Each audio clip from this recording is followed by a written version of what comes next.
so here's my file. It's straightened. I've knocked out all the windows. You can see I was kind of careful about knocking out the stuff here. I don't care about the tree over there. That's fine.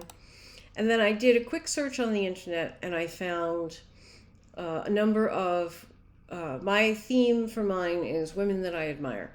And I've got some writers and I've got some artists. So let's talk about bringing these things in. So a way that I didn't show you in class, you can go to the file menu and you can say place. Now you can place embedded or you can place linked. If I place embedded, the file gets larger because all of the information in the embedded file is stored inside my Photoshop file. If I place linked, the image is smaller, the file is smaller, but then if I move this file from my home machine to the machine at FIT, I have to remember to take this subfolder of people with me, otherwise the link gets broken. That's the main difference. So let's go up here and say File. I'll place one embedded. Let's go to my people, and I'll put the great poet Maya Angelou in my file. And let's say I'll put the poets on this file. Now, see the X, in order to accept this picture in, I have to hit the return key.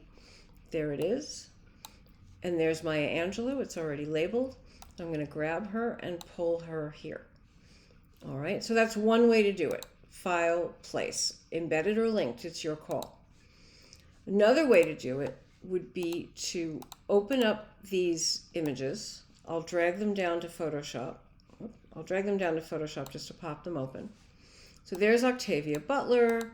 I've got Dorothy Parker. I have a number of these images. And I want to see them. I want to see them and I want to see my building. So I'll go to Arrange and I'll say, let's say, I have 4 images open, so I'll say stack them this way.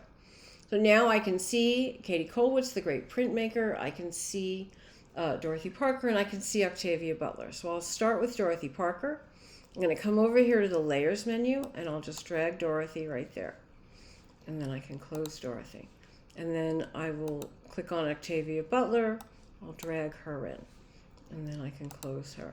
And then I'll click on Katie Kollwitz, and I'll drag her in. Now I can close this. And now I can click the building off. I can go in and name these layers because I want to stay organized.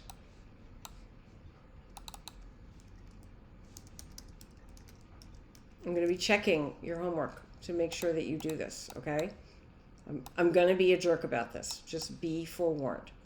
So Katie's an artist, so I'll put her up here. Dorothy is a poet, so I'll put her here. Now, we're not doing shape layers yet, masking layers. So I'm going to run into a problem here, and I'll show you what that is. Let me turn the building back on. I'm going to lock the building down so I can reach past it to these women. So here's Octavia, and I'll make her a little smaller. But what's going to happen with your images, hit the return key, is you may have some images that kind of spill out into some of the other windows. And if that happens, I give you permission this one time to trim them out. I'm just marqueing a box and trimming out what I don't need. All right. This is the one and only time. Live it up. So I'm just going to keep doing this. So I've shown you 2 ways to bring in images. I'll show you a 3rd way. And this is going to matter if you trim out your images. Watch. Let's do Kusama. I will drag her in. Now she's under here. So I'm going to rearrange the layers for a second. I'll pull her up to the top.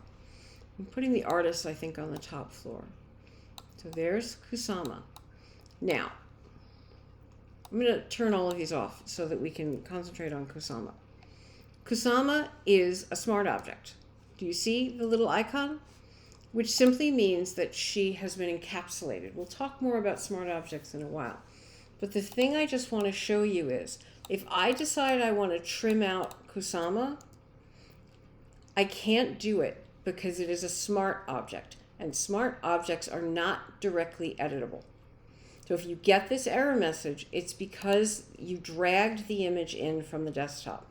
If you really want to edit the image, and it's a smart object, you can go to Layer, Rasterize Layer. And you'll notice that that little icon has gone away. Now it's a regular Photoshop raster, and I can do whatever I like with it. I'm just showing you this because I don't want you to get confused if you drag the images in from your desktop. All right? And that's pretty much it. You're going to bring stuff in, you're going to move it around, you're going to populate your building in a way that makes sense to you. If you wanted to get a little fancy-pantsy, I could come down here and make a folder. I'll call this folder Artists, and I'll put all the visual artists in this folder. And I'll make another folder, and I'll call it Writers. Drag it down here. I want you to throw these layers around. Show this file who's boss. And this time I'll put my finger on the Shift key. I'll grab these all at once and put them here. And if I really want to get organized, I'll make a third folder. Third folder. Drag it down here, and I'll call it Occupants. And I'll take this folder, Shift key this folder, and move it in here. I just want to get you used to moving things around in layers. Moving things around in layers is what Project 1 is all about.